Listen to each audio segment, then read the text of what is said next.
Salam mujizat, salam keajaiban. Kita akan segera mulai ibadah yang pertama pagi hari ini. Kita baca firman Tuhan terlebih dahulu dari Mazmur 96 ayat 8. Saya bacakan demikian.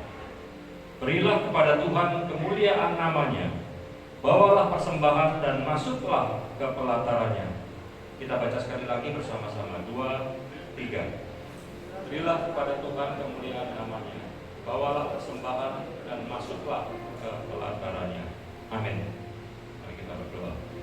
Bapak, kami bersyukur pagi hari ini ada kesempatan buat kami bisa melayani, bisa beribadah di tempat ini. Ini adalah anugerah dalam hidup kami. Terima kasih buat penyertaan Tuhan di sepanjang minggu yang sudah kami lalui. Sebelum kami memulai ibadah, kiranya Tuhan mengurapi setiap kami. Kiranya apa yang kami kerjakan pada pagi hari ini seturut dengan kehendak Tuhan. Dan kiranya kami dapat mengerjakan ibadah ini dengan baik dari awal hingga selesai. Dan biarlah hanya nama Tuhan yang ditinggikan di tempat ini. Urapi seluruh pelayan Tuhan, hamba-hamba Tuhan. Berkati seluruh jemaat Tuhan yang masih dalam perjalanan. Kiranya Tuhan juga bawa tibakan ke tempat ini dengan penuh sukacita. Dan kami bersama-sama mempermuliakan nama Tuhan di tempat ini. Dan kami persembahkan ibadah pagi ini, kiranya Tuhan berkenan.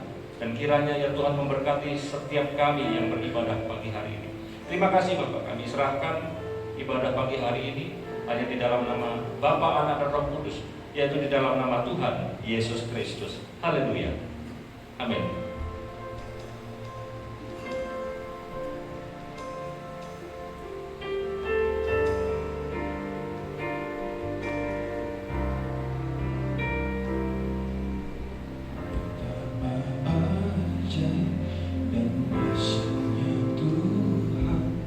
Kejadianku, Kau menemukan diriku serupa gambaranmu.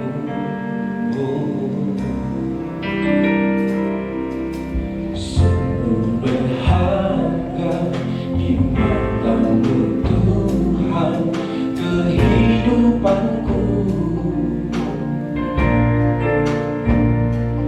Kau membawa hatiku mendekat erat dengan hatimu.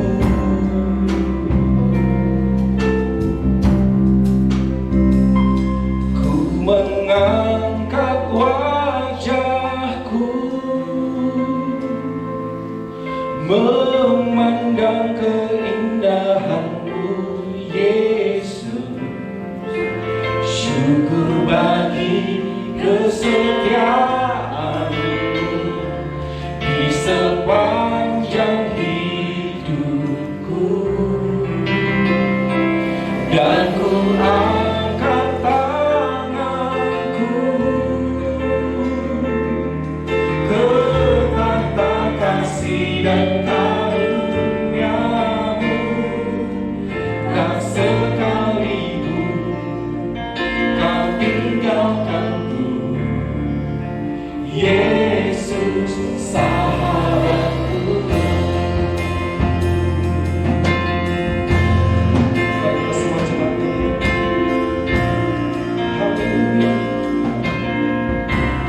Sungguh Kau ajaib, betapa ajaib dan dahsyatnya Tuhan kejadianku. Kau menemukan diriku serupa gambaranmu.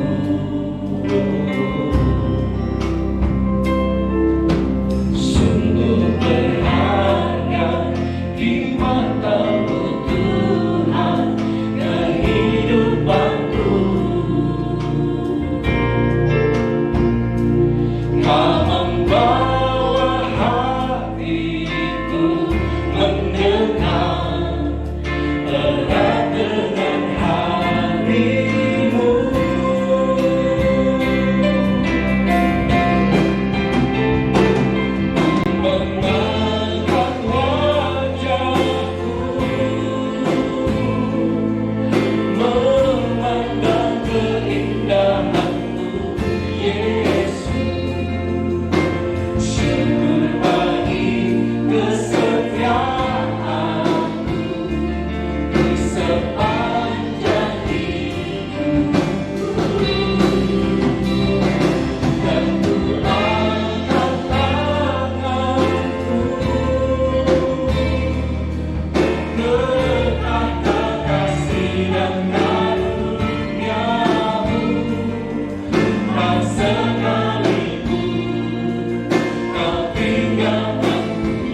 sepanjang hidupku, dan ku angkat tanganku kasih dan karunia-Mu. Tak sekalipun Kau tinggalkanku, Yesus, Sang Harapanku.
datang pada pagi hari ini. Apa kabar? Shalom. Shalom. Mari kita pujikan bagi Tuhan kita Yesus Kristus. Hanya Dia Raja yang patut ditinggikan. Haleluya. Ada Tuhan ada di rumah. Bersama-sama dengan kita bagi musik-musik. Mari kita berikan tangan bagi Tuhan.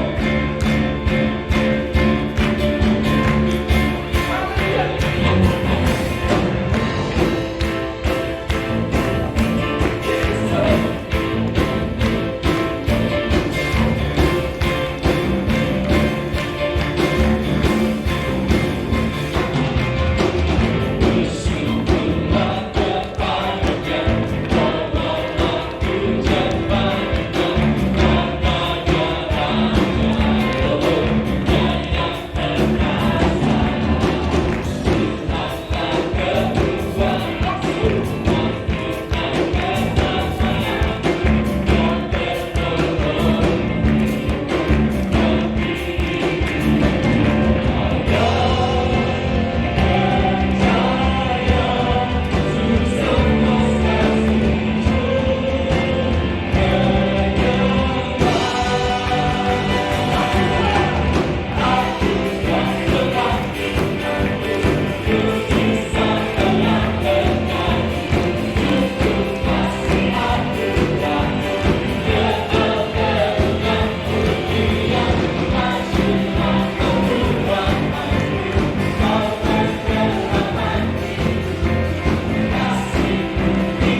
Tuhan Yesus memberkati pujian dan penyembahan kita pada hari ini. Saya merasakan kemenangan yang Tuhan berikan pada saya dan saudara terjadi di tempat ini. Amin. Haleluya.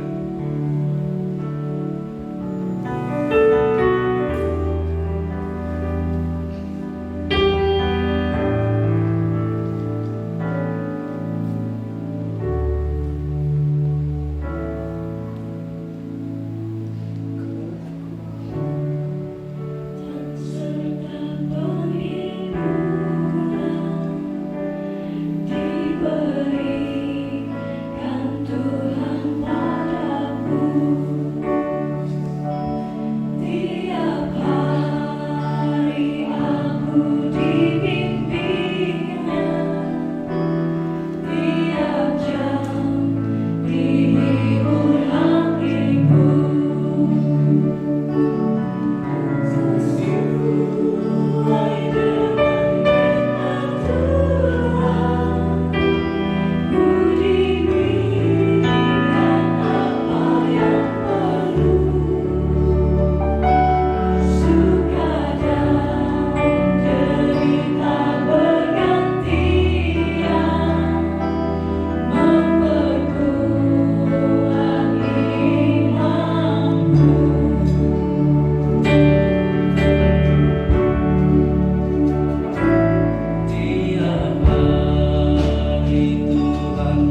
setiap hati kami. Kami bawa rindu kami bawa ruang hati kami untuk kebenaran firman-Mu. Berbicaralah melalui hamba. Kami siap diberkati oleh firman Tuhan. Roh Kudus, mampukan kami untuk kami meresponi firman Tuhan dengan baik. Biarlah telinga kami, pikiran kami tertuju sama kebenaran firman. Terima kasih Tuhan Yesus. Kami siap menerima firman Tuhan. Sama-sama katakan amin. Silakan duduk Bapak Ibu, shalom.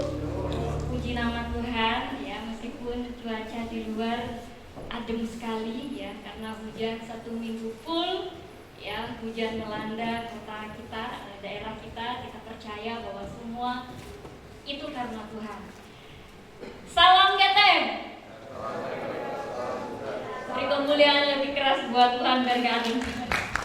Haleluya, puji Tuhan. Di kesempatan ini baik buat saya dan saudara untuk mendengar, kita sama-sama belajar mengenai tentang firman Tuhan, di mana bulan ini bicara tentang wisdom, bicara tentang hikmat, bicara tentang kebijaksanaan, bicara tentang sikap yang bijak dalam hidup kerohanian. Saudara, bahwa sangat penting sekali buat saya dan saudara sebagai anak Tuhan untuk menikmati, untuk belajar, untuk memperdalam apa itu hikmat, apa itu kebijaksanaan di dalam kekristenan dan juga kerohanian kita ya. Kita buka di Amsal pasal yang kedua, ayat yang pertama sampai ayat yang kedua, dan loncat di ayat yang ke-6. Kita buka Alkitab kita sama-sama, Amsal pasal yang kedua, ayat yang pertama sampai dengan ayat yang kedua, dan loncat di ayat yang ke-6. Firman Tuhan, faedah daripada menuntut hikmat. Hai anakku, jikalau engkau menerima perkataanku dan menyimpan perintahku dalam hatimu, bukan di luar hati, bukan di luar kepala tapi di dalam hati. Ayat yang kedua, sehingga telingamu memperhatikan hikmat dan engkau mencenderungkan hatimu kepada kepandaian. Loncat ayat ke-6. Karena Tuhanlah yang memberi hikmat, dari mulutnya datang pengetahuan dan kepandaian. Saudara yang terkasih di dalam Tuhan, bahwa seringkali kita mengatakan, bahkan kita mendengar bahwa berhikmat sedikitlah, gitu kan? Atau milikilah sikap yang bijak untuk mengambil keputusan dan sebagainya. Di dalam siklus kehidupan kita, ya, hari demi hari yang kita lewati, sangat penting sekali yang namanya wisdom. Saat kita berucap, saat kita berkata. Nah, manusia sekarang ini ya diperhadapkan dengan kenikmatan yang semu. Ya kan? Betul apa betul? Betul. Dan keadaan yang baik belum tentu merujuk kepada sebuah kebenaran, tetapi sesuatu yang diletakkan di atas kebenaran pasti menghasilkan yang terbaik dalam hidup. Katakan amin. Makanya penting buat saya dan saudara ya, di sisi kehidupan ini sangat penting sekali buat kita semua memiliki ya, sikap bijaksana, berhikmat ya, dalam bertindak, berucap, dan berpikir. Karena itu, tanamkan firman Tuhan dalam diri kita. Ya, di Amsal banyak sekali bicara tentang hikmat, dan hikmat. Bukan hanya sekedar kita membaca, bukan hanya sekedar kita melihat firman Tuhan seperti ini, tetapi bagaimana sikap hati kita meresponi firman Tuhan. Kenapa kita harus bersikap bijak, memiliki sikap bijaksana? Kenapa kita harus minta hikmat yang datang dari Tuhan? Karena terkadang manusia liar dalam menjalani hidup. Kata liar ibarat akar, ya kan? Merambat ke sana kemari. Iya, kalau akar itu memang harus kuat, gitu. Tetapi kalau pikirannya liar, hatinya liar, tindakannya liar, itu nggak akan menjadi berkat. Ya. Kalau bahasa Yunaninya adalah Sophia, bukan judul lagu ya. Dalam suatu pengertian dan pemahaman yang sangat dalam mengenai orang atau barang, kejadian atau situasi, kita perlu yang namanya hikmat. Ada satu lagu lama yang sering dinyanyikan, enggak, kalau di sini nggak pernah dinyanyikan ya. Kemarin saya pulang ada yang nyanyi satu, seorang oma-oma di atas saksinya gitu. Tuhan pimpinlah aku pada jalan yang lurus, sertamu aku selamat, kasihmu memberi berkat. Pimpin Tuhan, mari pimpinlah aku. Kita minta Tuhan memimpin supaya kita menjadi pribadi yang bijaksana dalam bertindak, ya. Menjadi pribadi yang luar biasa dalam berkata. Banyak sekarang berhambur kata orang Tarakan kan. Berhamburan perkataan-perkataan yang seharusnya tidak diucapkan di mana? Di dunia maya, di sosmed.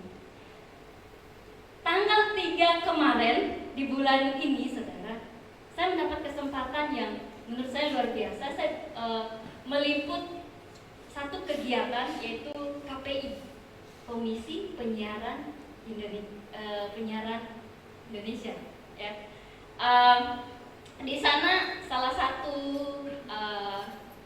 komisionernya yang bernama Ibu Nuning menjelaskan banyak sekali betapa pentingnya manusia memiliki sikap yang bijaksana bermedia sosial. Dalam penyiaran, dalam tayangan televisi itu dipantau selalu oleh KPI.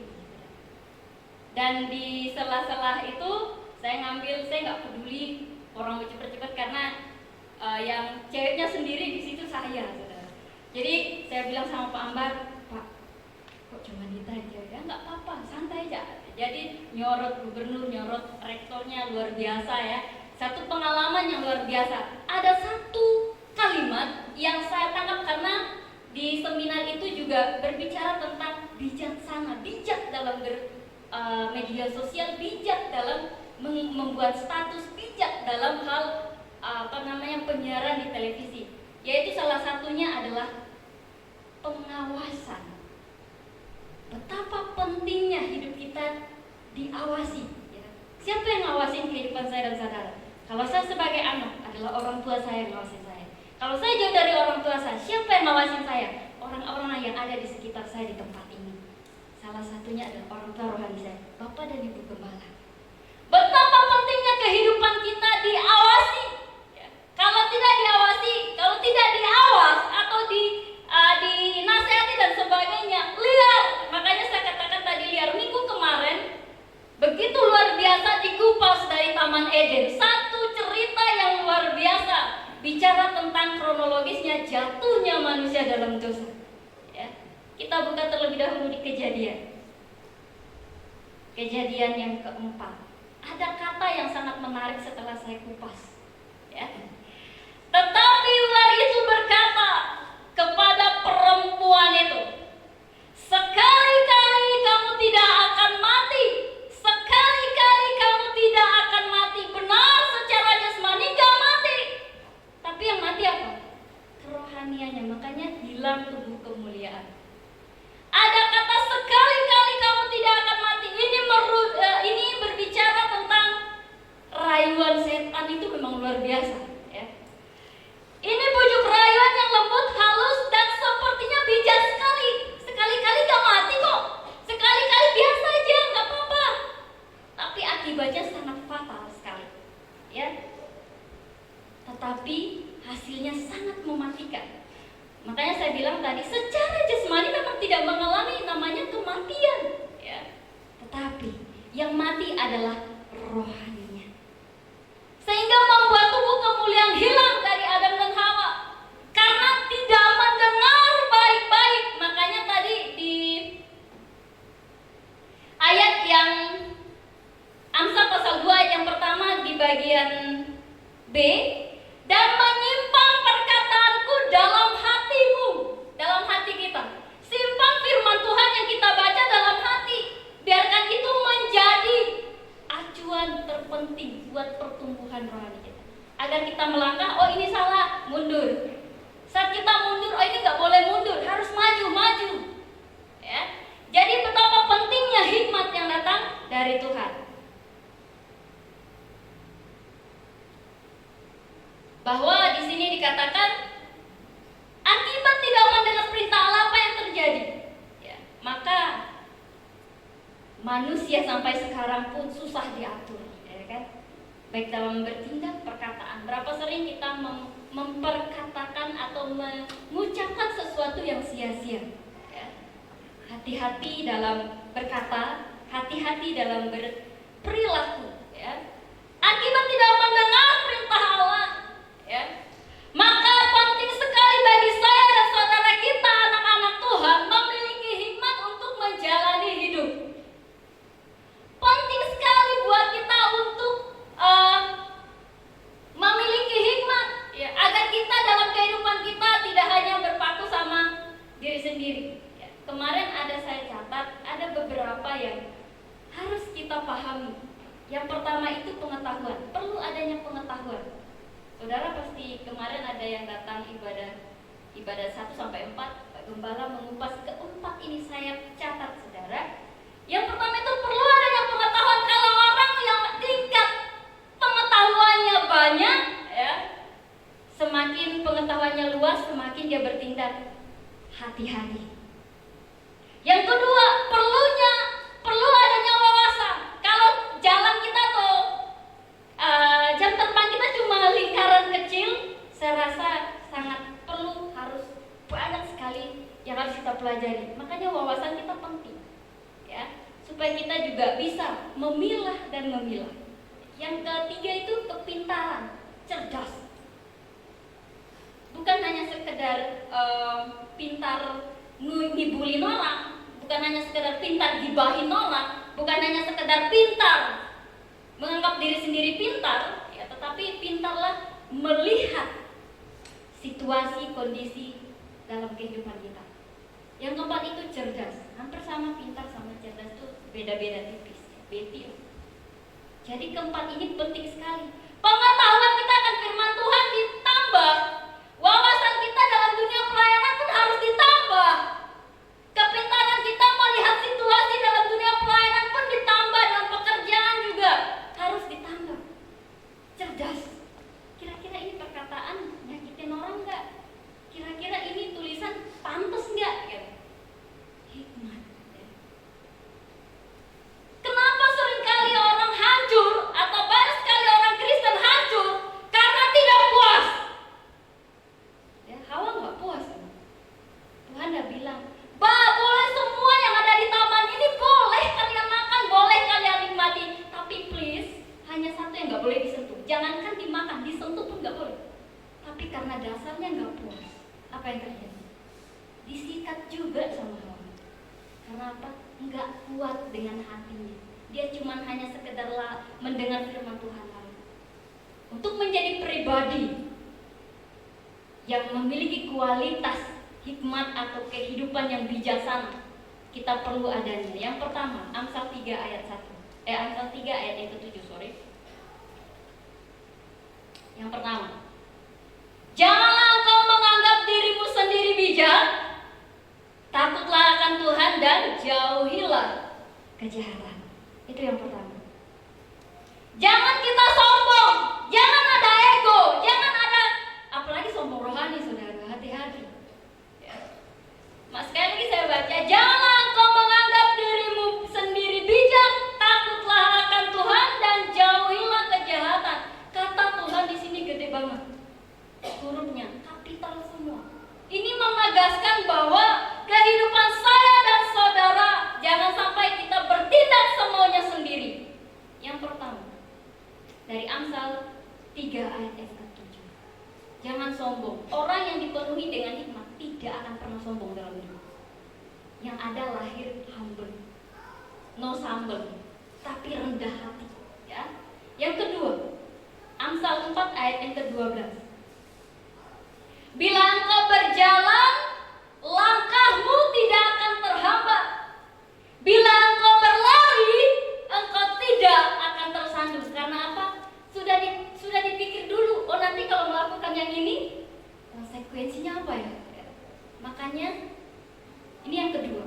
Bila engkau berjalan, langkahmu tidak akan terhambat. Bila engkau berlari, engkau tidak akan tersandung. Orang yang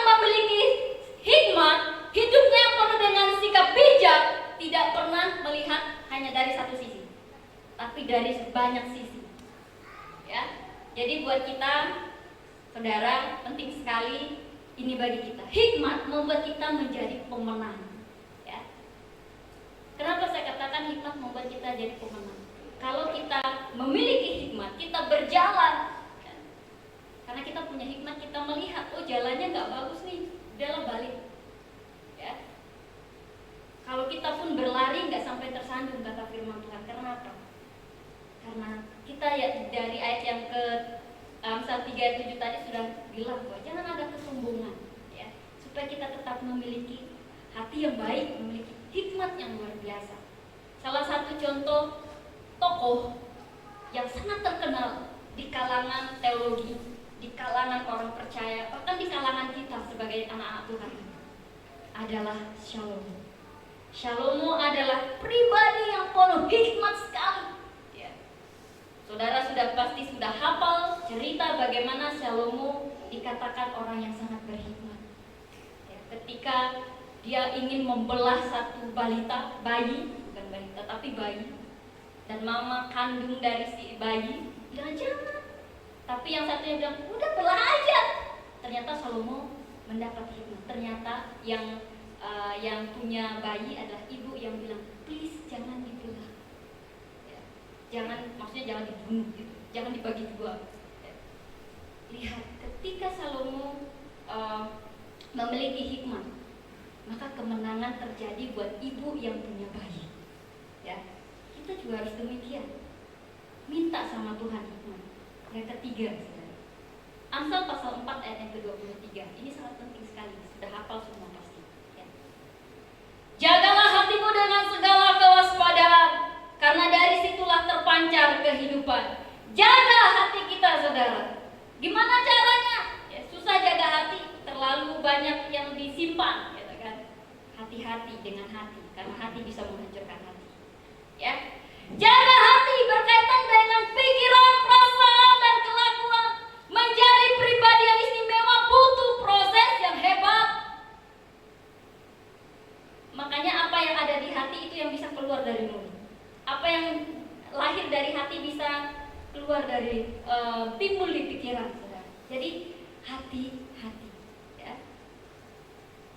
Oleh sebab itu, saudara, di sini kata etimologi dari bahasa Yunani-nya adalah konsetia, artinya fokus. Hati kita ini harus memiliki hal yang fokus, ya. Nurani, terang, bercahaya. Itu persamaannya. Intinya, bila hati manusia mencerminkan atau menceritakan manusia itu sendiri. Hati kita baik, hidup kita pasti baik. Hati kita murni, apapun yang kita lakukan pasti murni. Ya. Dan perkataan serta tindakan kita pun pasti beres. Sebaliknya, kalau hati kita tidak beres, maka perkataan tindakan kita pun juga tidak akan pernah beres. Makanya perlu adanya pemberesan di dalam. Kalau sudah diberes dari dalam, maka percaya ketika kita mengarahkan hati sama Tuhan, minta hikmat sama Tuhan, minta kebijaksanaan sama Tuhan, maka Tuhan akan limpahkan itu tanpa batas. Ya. Kegagalan akibat ketidakpuasan daging akan menghambat semuanya. Banyak orang bilang, kok dia diberkati, kok saya enggak? Kok orang ini maju, kok saya enggak? Coba introspeksi diri dulu. Evaluasi diri itu penting, ya. Apa yang salah? Nah, penting sekali buat kita, buat saya dan saudara untuk sekali lagi wisdom itu sangat penting, ya. Salah satu panglima perang yang diceritakan di Perjanjian Lama, saudara, namanya Deborah. Saya sangat kagum dengan tokoh yang satu ini, karena pada saat itu partnernya sangat takut untuk memimpin perang. Akhirnya dia ambil alih. Saya ngambil satu contoh yang kedua ini karena ternyata kalau dia nggak punya hikmat, dia nggak punya sikap yang bijak, dia juga tidak akan menjadi seorang pemimpin perang. Tapi karena dia komitmen dan dia mengarahkan hatinya sama Tuhan, dia ambil sikap dan memimpin sebuah pertempuran. Ya, Deborah. Oleh sebab itu, saudara, kita juga harus menjadi Deborah masa kini. ambil sikap bijak untuk berperang. Perang melawan apa? Pikiran kita. Perang melawan apa? Hati kita. Perang melawan apa? Ego kita. Biarkan itu terkikis semua, agar kita tidak fokus sama diri sendiri. Yang Tuhan rindu buat kita semua adalah melakukan apa yang Tuhan mau. Yohanes 15 ayat yang ke-7, salah satu renungan pagi beberapa hari lalu yang dibagikan buat kita semua. Kita buka di Yohanes 15 ayat 7, berkata demikian. Ada kata stay di sana. Jikalau kamu tinggal di dalam aku di sini Tuhan, bukan hitam. Ya. Dan firman-Ku tinggal di dalam kamu, buat saya dan saudara. Mintalah apa saja yang kamu kehendaki dan kamu akan menerimanya, termasuk hikmat, termasuk sikap bijaksana. Minta sama Tuhan, maka Tuhan akan memberikan itu buat saya dan saudara. Makanya kalau kita tinggal di dalam Tuhan dan firman Tuhan tinggal di dalam saya dan saudara, apa sih yang enggak yang Tuhan kasih buat kita? Asal believe, percaya. Ya. Kalau janji Tuhan ya dan amin dalam kehidupan saya dan saudara. Sekali lagi saya baca. Jikalau kamu tinggal di dalam aku dan firman-Ku tinggal di dalam kamu, mintalah apa saja yang kamu kehendaki dan kamu akan menerimanya. Katakan sama-sama, menerima. Menerima janji Tuhan, menerima berkat Tuhan, menerima pemulihan, menerima kesembuhan, dan menerima kesuksesan. Kalau kita berjalan dengan tuntunan ilahi, hikmat dan bijaksana. Betapa pentingnya tinggal dalam hadirat Tuhan. Ya. Betapa pentingnya melekat dengan Tuhan, saudara. Karena tanpa Roh Kudus, hati-hati, liarlah kehidupan saya dan saudara. Milikilah persekutuan yang intim dengan Tuhan. Ya, ini tadi berkaitan dengan stay in God. Urapan Tuhan yang mengubah kebiasaan yang buruk menjadi kebiasaan yang baik. Di firman Tuhan juga bilang, kebiasaan yang baik, kalau kita bergaul dengan orang yang kurang baik, maka hancur juga. Kalau kita nggak bijaksana memilah sebuah komunitas, memilah pertemanan, memilah segalanya. Ya. Kemarin teman-teman saya di Surabaya, kami sedang mengurus satu hal, yaitu mengenai tentang pangkalan data, saudara. Dan saya juga termasuk diambil sebagai seorang pengurus untuk Indonesia bagian barat. Ya, jadi memang karena alumni SDT di berbagai penjuru ada. Ya, jadi mereka mulai meeting jam 8 malam Surabaya, kalau kita sudah jam 9. Saya beberapa kali nggak bisa ikut meeting karena biasanya nggak sampai tuntas, karena selesai jam 12, selesai jam setengah 12 begitu. Saya orangnya nggak bisa begadang ya. Jadi saya bilang pamit karena waktu kita sudah jam segini. Oh nggak apa-apa, saudara. Ini perlu hikmat untuk mengurus yang model seperti ini. Riwayatnya minta ampun. Wah, pergi ke sana. Salah satu ketuanya adalah Kosoni dan Kak Firdaus dulu pernah PKL di sini juga ya. Jadi mereka terus berusaha dan saya bilang saya cuma bisa berdoa dan terus mensupport lewat jarak jauh. Oh nggak apa-apa nih, kata yang penting kita satu hati. Ini perlu hikmat ngurus yang model seperti ini tuh nggak gampang. Saya melihat betapa luar biasanya. Sebelum mulai meeting kita doa, setelah meeting biasanya saya sampai habis, biasanya enggak karena memang selesainya itu udah larut sekali ya. Kita doa. Dan nanti hasilnya pagi sudah di-sharekan oleh Kak Lamang di grup ya saudara. Dan di situ saya bilang, Tuhan, berilah kami hikmat untuk bisa menyelesaikan ini semua. Beri kami hikmat untuk bisa mengurus ini semua. Karena bukan suatu yang mudah, karena kampus untuk sementara dinonaktifkan saudara. Nah, apa yang harus kami lakukan? Minta hikmat sama Tuhan. Harus bijak melihat peluang yang dikasih oleh bagian pangkalan data buat kami. Kami harus bijak melihat kesempatan itu. Besok 3 bulan dikasih kesempatan buat kami, dan bulan depan itu adalah bulan terakhir. Dan kami semangat, excited sekali untuk menyelesaikannya. Saudara, ini perlu hikmat. Ya, makanya saya bilang sama teman-teman sesama pengurus, yuk kita berhikmat. Mereka juga sangat terberkati, saudara, ketika saya menyampaikan tema di gereja kita tentang wisdom. Oh iya, betul sekali, kita perlu hikmat. Jadi memang penting sekali, saudara, buat kita. Apa yang kita urus, minta sama Tuhan supaya nggak salah jalan, supaya keputusan yang kita ambil itu tepat, supaya keputusan yang kita ambil itu tidak kita sesali di kemudian hari. Berapa banyak kita menyesal karena salah keputusan? Berapa sering kita gagal, bukan menyalahkan diri sendiri, tetapi sering kita menyalahkan Tuhan. Tuhan kok gini, tapi kita nggak berhikmat melihat apa yang ada di depan kita, melihat apa yang ada di sekitar kita. Nah, saudara, ada 3 hal yang saya sampaikan tadi, bahwa di Amsal 3 ayat ke-7, di Amsal 4 ayat yang ke-12, dan di Amsal 4 ayat 23. Yuk kita sama-sama berjuang. Berjuang dalam hal apa? Memperdalam lagi pengetahuan kita tentang firman Tuhan. Minta sama Tuhan, ya, hikmat yang luar biasa supaya kita menjadi orang-orang yang berkemenangan di dalam Kristus. Ayat terakhir kita buka di Yakobus pasal yang ke-3 ayat yang ke-13. Yakobus pasal 3 ayat yang ke-13 berkata demikian.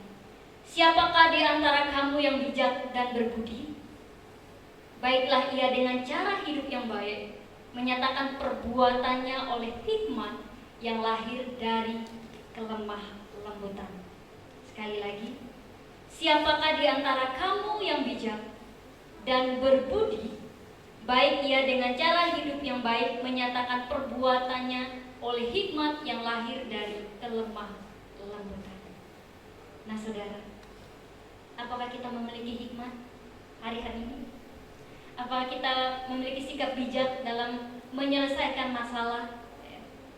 Apakah kita mengandalkan diri ataukah kita mengandalkan Tuhan dalam menjalani, entah itu dalam pekerjaan, dalam pelayanan, dalam hidup, dalam sekolah? Yang perlu kita ingat dan kita tanam dalam diri adalah jangan pernah meninggalkan persekutuan, karena itu akan membuat kita semakin strong, semakin kuat. Baik kuat secara iman, kuat secara harapan, kuat secara kasih, terlebih kuat di dalam hikmat yang datang dari Tuhan. Saja kita semua bangkit berdiri.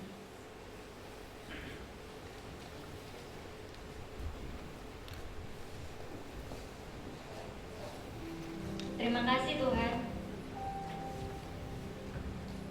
firman-Mu buat kami pagi hari ini. Ya Roh Kudus, biarkan hikmat yang datang dari Tuhan tertanam di hati kami, agar kami menjadi orang-orang percaya, anak-anak Tuhan yang memiliki hikmat yang luar biasa, menjadi anak-anak Tuhan yang memiliki sikap bijaksana dalam menjalani hidup yang luar. Haleluya.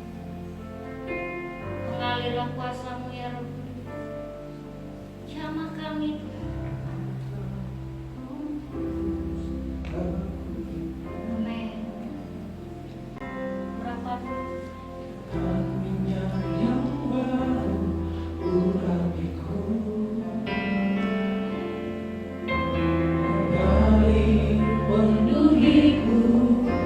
Mengalir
Betapa pentingnya minta tuntunan Tuhan.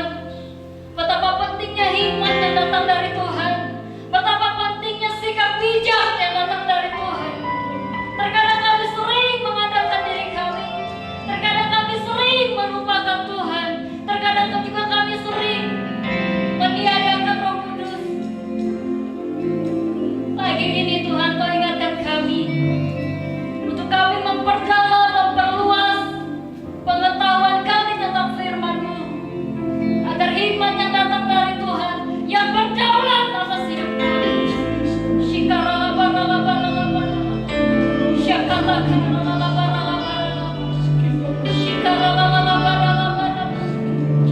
Terima kasih Yesus.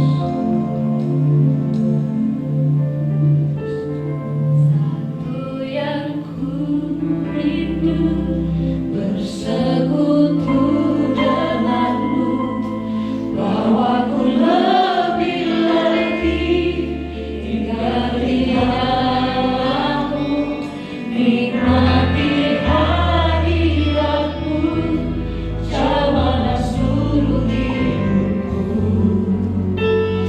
kuasamu membuat hidupku.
Dikuatkan karena hikmat yang datang dari Tuhan, sehingga kami terus memiliki kepandaian, wawasan, memiliki pengetahuan, kecerdasan yang datang dari Tuhan, dan kami menghadapi segala permasalahan kehidupan ke depan. Kami dimampukan, dikuatkan karena hikmat Allah yang ada pada kami, menyertai kami. Kami bersyukur buat hamba-Mu yang sudah menyampaikan kebenaran firman Tuhan. Kiranya Tuhan Allah terus memberikan kebaikan pada hamba-Mu ini, berkati orang tua, keluarganya dalam kasih Tuhan, dan pelayanan kita rekan dan sekitarnya. Tuhan Allah membuat berhasil. Kami semua diberkati oleh Tuhan. Tiba saatnya kami akan berikan persembahan. Kami serahkan dengan penuh sukacita dalam nama Tuhan Yesus Kristus. Haleluya. Semua diberkati Tuhan dan siap berikan persembahan bersama-sama, katakan amin. Silakan duduk saudara, kita akan berikan persembahan.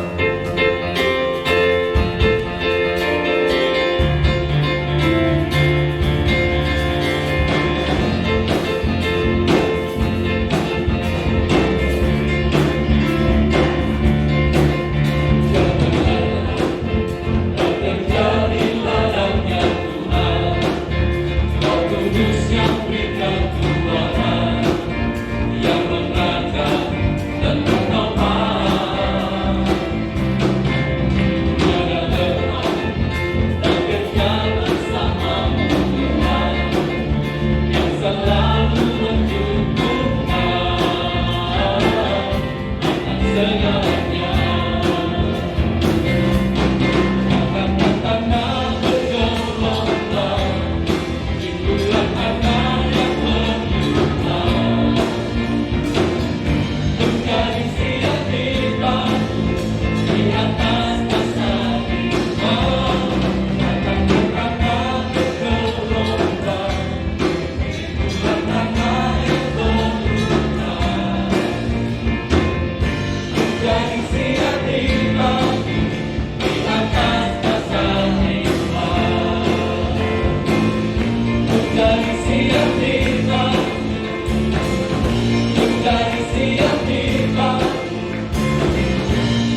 saudara, kita beribadah di ibadah pertama pada hari Minggu 4 kali ibadah.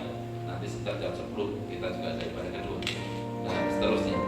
Kami mengundang dalam kesempatan bisa bersama-sama beribadah di tempat ini. Kemudian yang kedua, saudara, sebagai gembala pekerja tempat ini juga menyampaikan selamat ulang tahun bagi Miracle Kids for Christ, ada guru-gurunya.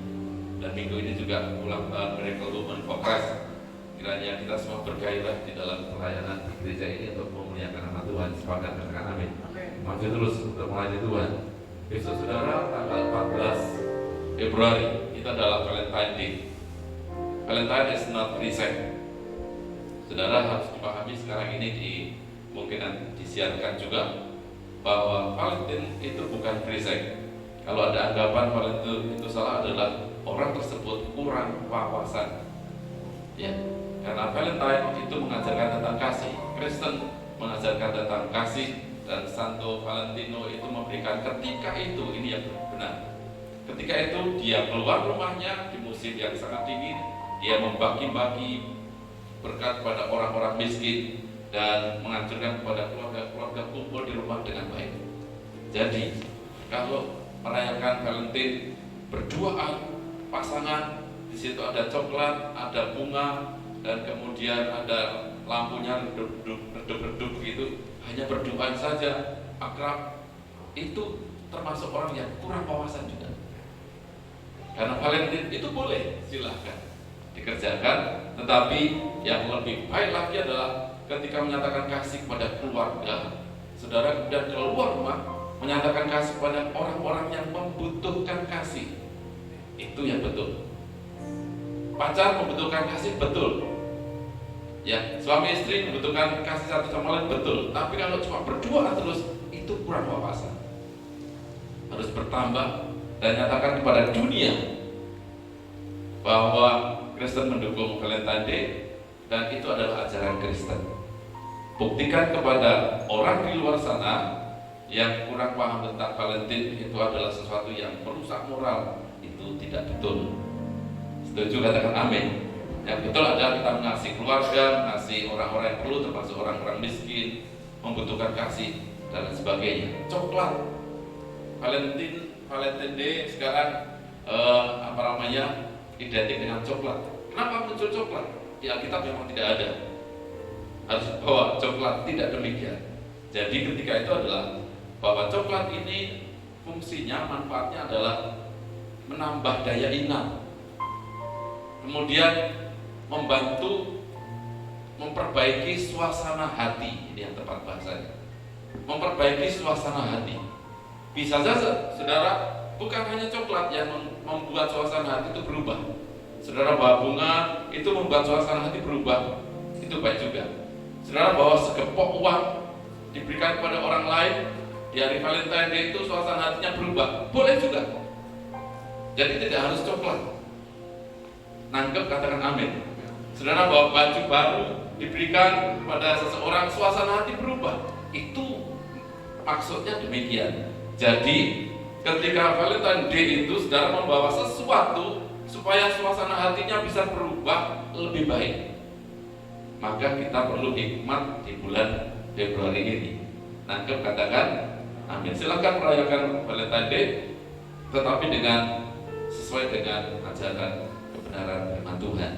Demikian, dan mari kita bangkit berdiri bersama-sama. Kita akan mengakhiri ibadah kita. Saudara pulang dengan sukacita dan diberkati oleh Tuhan. Kita pujikan, kami memuji kebesaran-Mu. Kami memuji Tuhan.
kasih, sukacita, damai sejahtera dari Allah Bapa, Anak, dan Roh Kudus demi nama Tuhan Yesus Kristus menyertai kita mulai hari ini sampai selama-lamanya.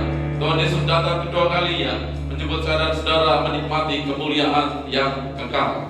Diberkati keluarga rumah tangga, diberkati usaha pekerjaan, diberkati kesehatanmu, dan diberkati pelayanan. Apa yang kau rencanakan kau lakukan, dibuat Allah berhasil, beruntung, berhasil, berkemenangan. Percaya Allah nyata memberkati, melindungi kita semua. Katakan dengan penuh iman bersama-sama. Amin. Salam dan seberkati.